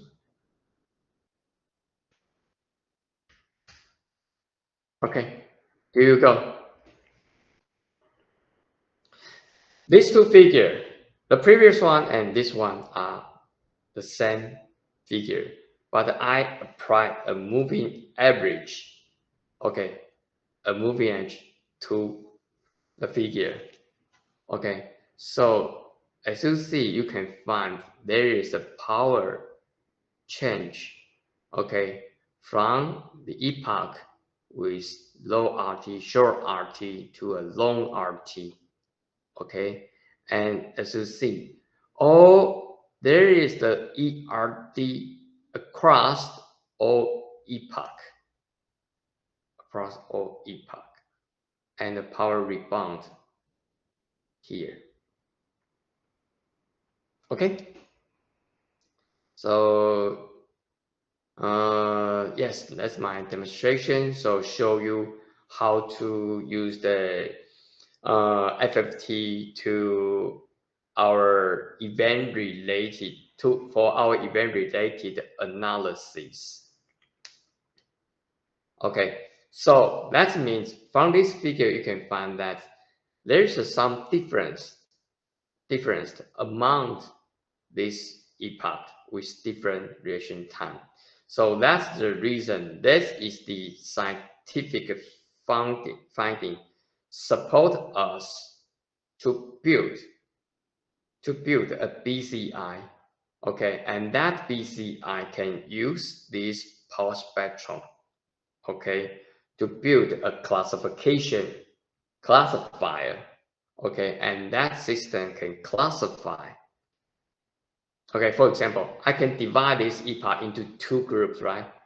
Okay, the RT less than 5 seconds, group 1, and the RT larger than 5 seconds, group 2.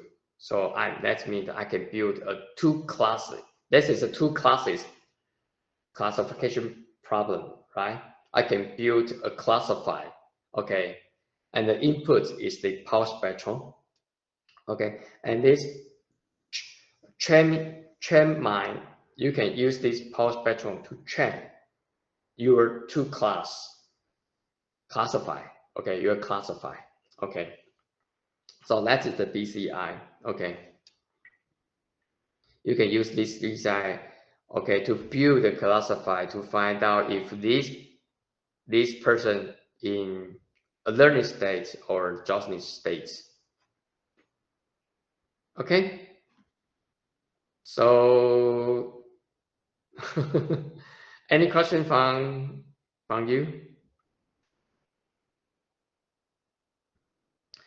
So in this tutorial, okay, because most of the time I talk about the concept of the BCI, the concept of the filter, the FFT, and the ASR. So today that's the reason. So today I show you how to implement all these, including all this process to the real EEG data set. Okay, so first I show you how to apply the filter. Okay, and then the ASR. Okay, I have compared the difference before and after. Okay, process with ASR. And then I show you how to use this FFT code. Okay, convert your time series from time domain to frequency domain, and express it in a decibel. Okay, and plot it. Okay, and then I show you how to plot, how to conduct a ERD or ERS analysis. Okay, and then I show you how to conduct an RT sorted event-related analysis in certain frequency band. Okay, so all of these are pre-process step. Okay, before you build your classifier or your machine. Okay, you can use it to extract a clean EEG data set or extract informative feature for your BCI. Okay, so I will conduct this analysis before I build a BCI. I have to make sure that if this feature works or not. Okay, so let me take 5 minutes before I end this class. I want to show you a standard process pipeline. Okay, not only for EEG, but for most of the EEG signal process. Okay, of course, the data, the I/O, okay, and the events and the channel location. Okay, and then you can add it. Okay, you can through this here. Let me show you here. The edit. Okay, you can select your data. Okay, you can assign your channel location. Okay, you can detail the data set from memory. Okay, and apply bandpass filter, not only the high pass, but also the low pass. Okay, and you can reject the artifacts. Of course, you can reject it by visual inspection. Okay, or you can apply the ASR to help you reject the artifact and reconstruct your EEG data. Okay, the ASR. And then next week, I'm going to show you how to perform the ICA decomposition. Okay, so before it, I encourage the student that you can, because you have to submit your homework, so I show you how to apply, how to use the ICA here. Okay, click tools. You will find that there is here decomposed data by ICA. Click it. Okay, default by default. Okay, then you go. Your EEGlab start running the ICA for you. Usually it takes about 10 minutes to 20 minutes for 1 hour long data. Okay, so here's the log. You can check this log. So the ICA is trying to find the suitable learning rates. Okay, start again. It's too large, so I try to reduce the learning rates. Okay, so it's take 10 minutes to 20 minutes. Okay, and once you complete the ICA decomposition, check this user interface. Okay, you will find that the ICA weights here, the information will change to yes. Okay, I want to interrupt it. Okay, because I have already have that data. So yes, I have a data set which has been processed with the ICA. Okay, so once you still loading. Okay, so as you see here, the IC weights here, yes, that's indicate that you have complete the ICA decomposition for your data. So now I can plot. Here is the plot function for your original. I mean the time series for your data in sensor domain. And once the ICA has been complete, then you can have some function, plot function, okay, for your IC activation. Okay, so there is one important function called component map. Okay, in 3D, click it. Okay, I want to plot all the component. Oh, what happened?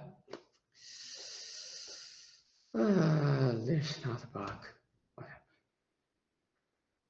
happened?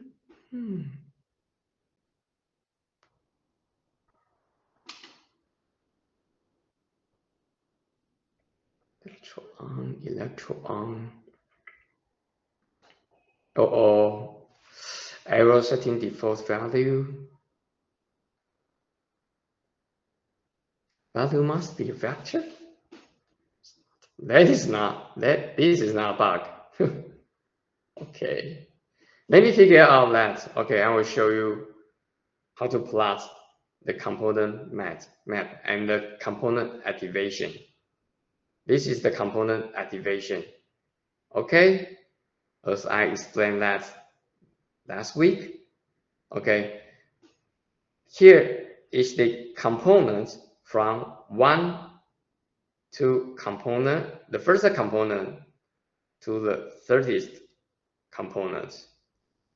Okay, and let me figure out how to, I will show you that next week. So let me figure out how to fix it. Can I plot it into E? Okay, plot it. Oh, what happened? It's good for 3D, but not for 2D. Anyway, this is the component map. Okay, for each component, you can click this, click here.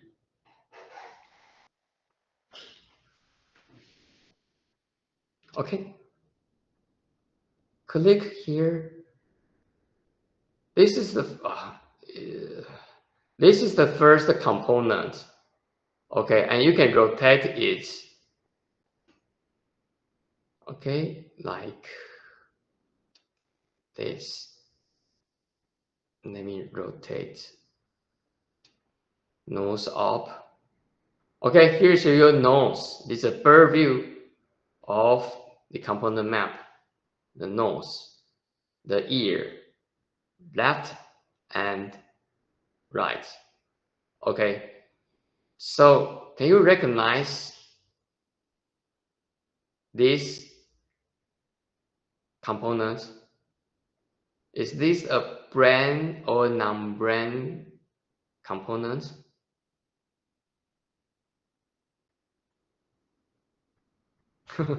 It's a non-brain, right? It's sort of like in front of the eye and stuff. Yeah. Yes. Good answer. So as you see, there is a larger weight, okay, located at the frontal area, right? So we know that the source should locate at here. So as you see, so here you go. Here is the source. It's very close to our eye. Okay, so this is, so the ICA, I want to show you that the ICA not only decompose the independent components for you, but also show you the location by this, the weight matrix. Okay, so I want to show you the time course, time series, the plots, component activation. Okay, and change the scale. How about the 30? Okay, and how about 50? Okay, so this is the weight, this figure rendered by the weight matrix, and here you go. This is the activation of our first component. Okay, so I think you should be very familiar with this activation. These are all eye blinking artifacts, right? So this tells us that the ICA can help us to decompose the data into components, and those components are independent with each other. And as we know that our eye blinking activity should be independent with other EEG. So ICA successfully separates this eye blinking activation from other components. Okay, this is the evidence from time series from the wave. This is the evidence from the location. Okay, so let me show you the second component. Second, click it.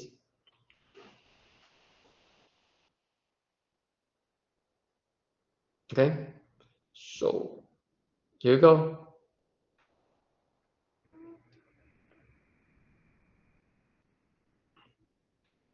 This component belongs to eye movements. Okay, so show you the source of these components. Left to right, right to left, eye movements.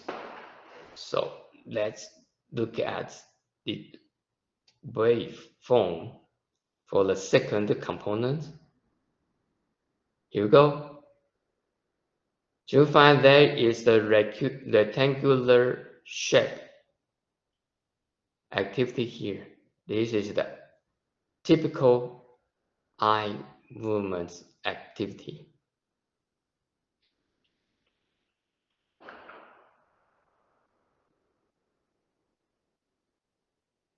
Okay. Professor, just a quick, is this number 252, 253, 251, is this indicating the event that you tried to explain earlier? But partner, can you repeat your question? Sorry. There are a number like 251, 253, Here is 254, the yeah. number, the index of your events. Okay, thank you. Okay, the number, the index of your events. Okay, so for example, this is the 33 epoch, 34 epoch.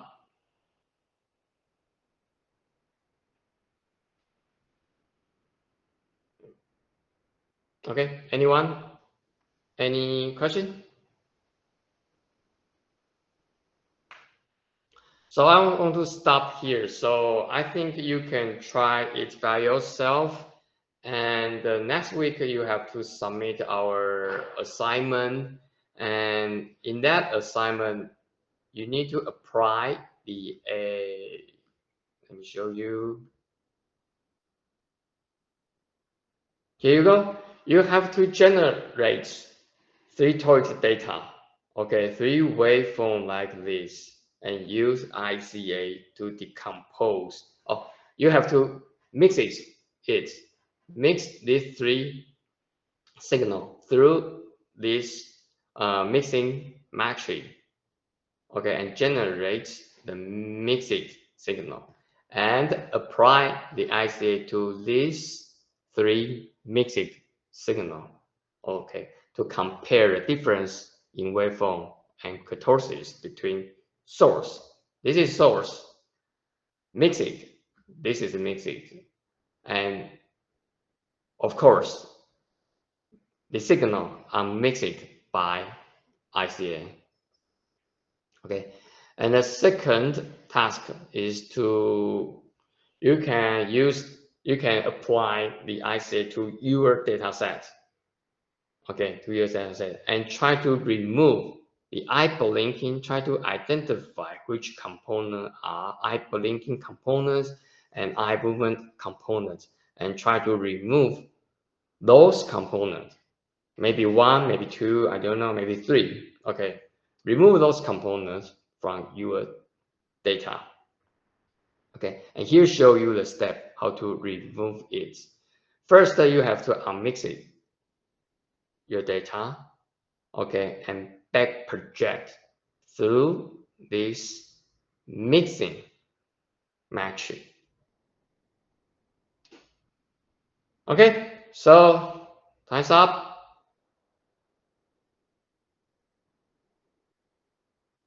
Okay, so if you have any question, please, you can email me or you can make an appointment.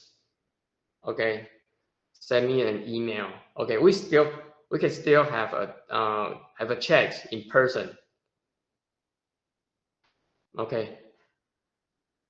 For example, if you don't know how for example, for your final project, okay, we can have a chat in person. Please send me an email. Okay, so that's it.